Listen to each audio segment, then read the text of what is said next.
Welcome back. Today we're diving into Sigmund Freud's structural model of the psyche, a key concept in psychoanalytic theory. Freud believed that our personality is divided into three parts: the id, ego, and superego, each playing a unique role in shaping our thoughts, behavior, and conflicts. These structures operate across different levels of consciousness: the conscious, preconscious, and unconscious mind. Let's explore how these components work together to form the human personality with real life examples to bring these ideas to life. The id is the most basic part of our psyche, present from birth. It's entirely unconscious and operates on the pleasure principle, seeking immediate gratification of our desires, needs, and urges, and urges without concern for reality or consequences. The id is driven by instincts, particularly those related to survival pleasure like hunger, thirst, and sexual desires. Now think about a newborn baby. When the baby is hungry or uncomfortable, it cries immediately, demanding its needs be met without considering any external factors. This is the id in action, an instinctive, impulsive force that seeks instant satisfaction. For adults, the id can be seen in moments of uncontrolled impulse. For example, if you see a delicious cake and without thinking about your diet or the consequences, you eat the entire thing. This is the id's influence. The id drives us to fulfill our basic urges and needs as quickly as possible. As we grow, the ego develops to help us navigate reality. The ego operates on the reality principle, balancing the desires of the id with the limitations of the real world. It is responsible for rational thinking, decision making, and problem solving. The ego is both conscious and preconscious, meaning it deals with things where we are aware of, but also processes things just beneath our conscious awareness. The ego's job is to find realistic ways to satisfy the id's urges without getting us into trouble or creating problems. It acts like a mediator between the impulsive id and the moralistic superego, which we'll discuss shortly. Let's say you are at work and feel a strong urge to check your phone or take a long break. The id pushes you to seek instant gratification, but the ego steps in and reminds you that you need to finish your tasks, or you might get into trouble with your boss. So instead, you compromise by taking a short break when it's appropriate. The ego's function is to consider both the desire from the id and the consequences from reality, then choose a reasonable course of action. The superego is the moral part of our personality, developing around the age of 5 through interactions with parents, teachers, and society. It represents our internalized ideals, morals, and values. The superego operates on the morality principle, striving for perfection and trying to control the its impulses, particularly those that society deems unacceptable. The superego has two parts: the conscience, which punishes us with feelings of guilt or shame when we act against our values. The ego ideal, which rewards us with feelings of pride and accomplishment when we live up to our moral standards. The superego exists both in the conscious and unconscious mind, guiding us in ways we are aware of, but also influencing us unconsciously. Imagine you find a wallet full of money on the street. The id might push you to keep the money for yourself, instant gratification. However, the superego reminds you that keeping someone else's money is wrong and dishonest. You might then feel guilty just thinking about keeping it, which leads you to return the wallet. This is the superego enforcing your internalized moral standards. Freud believed that much of human behavior stems from the conflict between these three parts of the psyche. The id wants instant satisfaction, the superego wants to follow moral rules, and the ego tries to mediate between the two, finding realistic solutions. When these forces are out of balance, it can lead to internal conflict and society. For instance, if the id's desires are too strong, we might engage in impulsive or destructive behavior. If the superego is too dominant, we might become overly critical of ourselves, feeling guilty or anxious even when we haven't done anything wrong. Now that we've explored the id, ego, and superego, let's look at how these parts of the psyche operate across different levels of consciousness in Freud's model. Freud believed that the mind is divided into three levels: the conscious, preconscious, and unconscious. Let's break it down. Picture an iceberg floating in the ocean. The tip of the iceberg, which is visible above the water, represents the conscious mind. This is the part of our mind that we are aware of, our thoughts, perceptions, and everything we are actively thinking about right now. The conscious mind includes everything we are aware of at any given moment. It contains our thoughts, perceptions, feelings, and memories that are in our immediate awareness. Example, right now you are consciously listening to or watching this lecture. Your conscious mind is focused on learning and processing information in the present moment. Just beneath the water surface is the pre-conscious mind, like the submerged portion of the iceberg that's almost visible. The preconscious mind contains thoughts and memories we aren't currently thinking about, but can easily bring to the surface when needed. It's not quite conscious, but it's accessible. The preconscious contains information that we are not currently thinking about, but can easily bring into our conscious mind when needed. These are memories, feelings, or thoughts that are just below the surface, ready to be accessed. Example, if I ask you what you had for dinner last night, you weren't thinking about it a moment ago, but you can easily recall the memory from your preconscious and bring it to the forefront of your mind. Or if someone asks you, what's your favorite childhood memory, you might need a moment to think, but you can quickly recall a memory. That memory was in your preconscious mind, waiting to be retrieved. Now, the largest part of the iceberg is deep underwater, completely hidden from view. This represents the unconscious mind, which, according to Freud, is the most significant part of our psyche. It contains repressed memories, deep desires, instincts, and unresolved conflicts that we aren't aware of, but with which greatly influence our behavior. The unconscious mind is the largest and most powerful part of our psyche. It contains thoughts, memories, desires, and urges that are hidden from our conscious awareness because they are too distressing or socially unacceptable. Freud believed that much of our behavior is driven by unconscious forces. Let's say you have an irrational fear of snakes, but you're unsure why. Freud would argue that the root of this fear lies deep in your unconscious mind, perhaps linked to a forgotten childhood encounter with a snake, or maybe even tied to symbolic fears.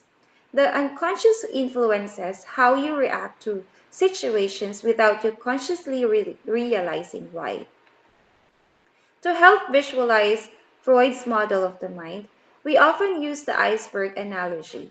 This metaphor illustrates how the conscious, preconscious, and unconscious parts of our mind work together, much like an iceberg, where only a small portion is visible above water, while the larger, hidden mass lies beneath the surface. Now let's relate the iceberg analogy to Freud's id, ego, and superego.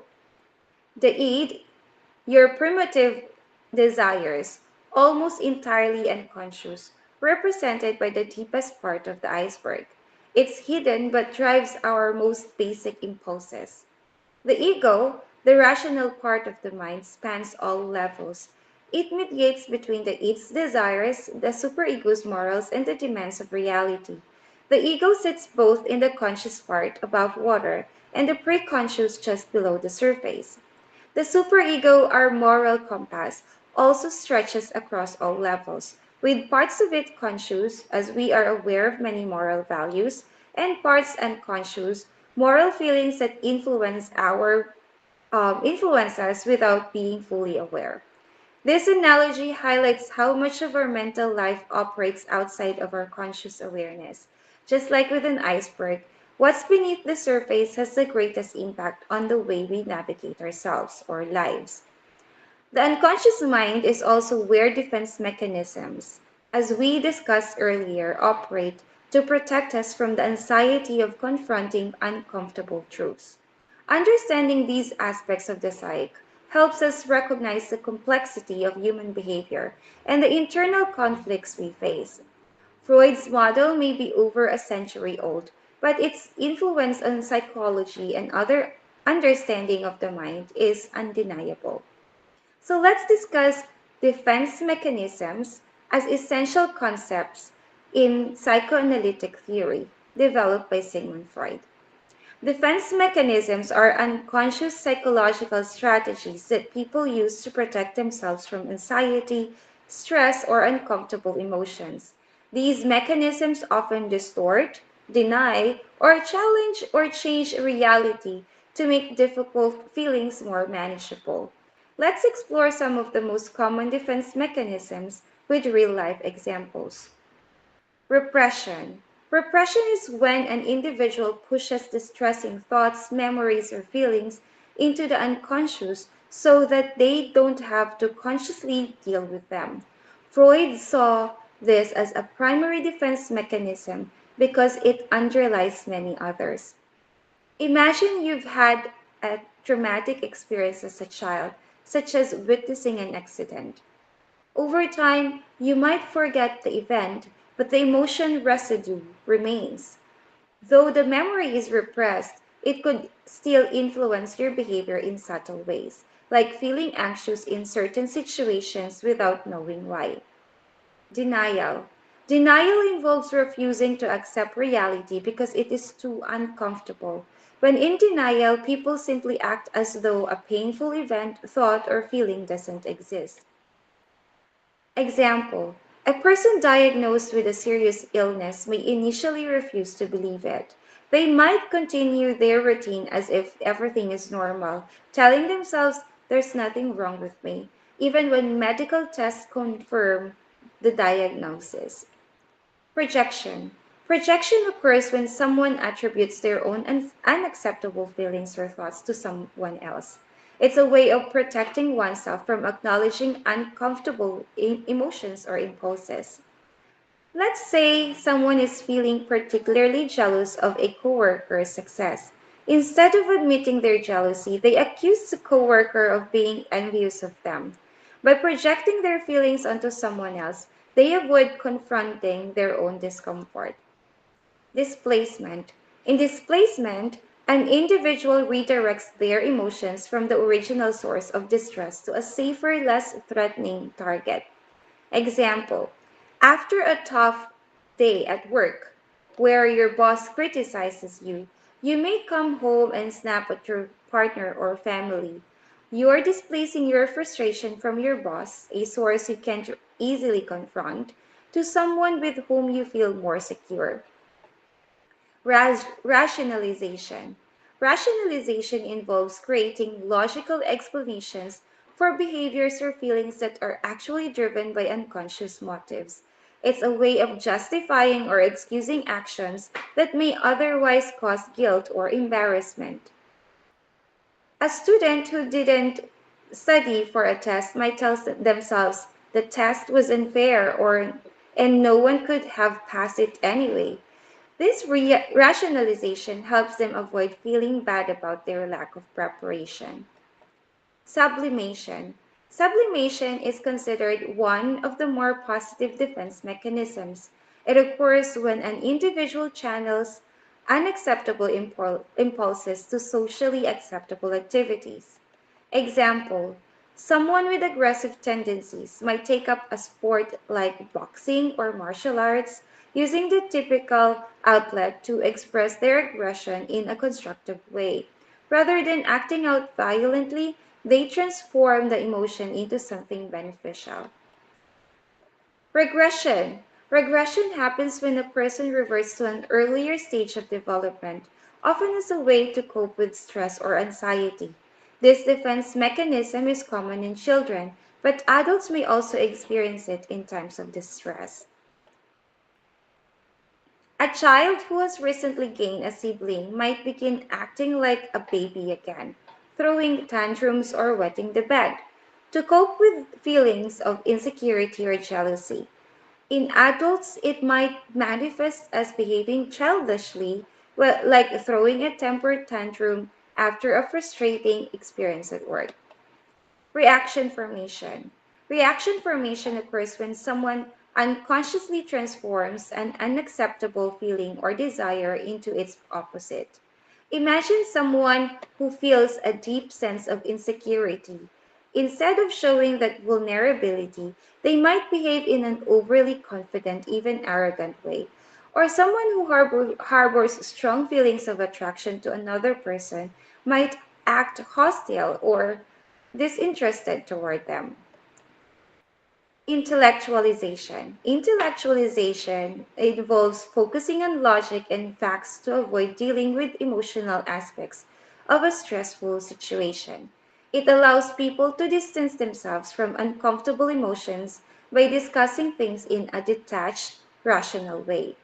After receiving a life changing diagnosis, someone might focus entirely on researching the technical aspects of their illness, symptoms, treatment options, or medical statistics, rather than addressing their feelings of fear or sadness. Identification. Identification is when someone takes on the characteristics of another person, usually someone they admire or want to emulate, as a way of coping with their own sense of inadequacy or fear. Example, a child who is bullied at school might begin acting like the bully, imitating their aggressiveness and demeanor in an attempt to gain a sense of control or power. And lastly, undoing. Undoing occurs when a person tries to reverse or undo a thought or behavior that they feel guilty or anxious about. Example, if someone says something hurtful in an argument, they might later go out of their way to do something nice for the person they hate, as if to erase or undo their previous actions. This could be through excessive compliments or gifts and so much more. These defense mechanisms are a natural part of human psychology, helping us cope with uncomfortable feelings or situations. However, they can become problematic if overused or if they distort reality too much. Understanding and recognizing these mechanisms can help us become more aware of how we deal with stress and emotions, and maybe even lead to healthier coping strategies. Now, thank you for joining this discussion on defense mechanisms. Keep reflecting on how you manage stress, and next time, try to notice if any of these mechanisms show up in your daily life.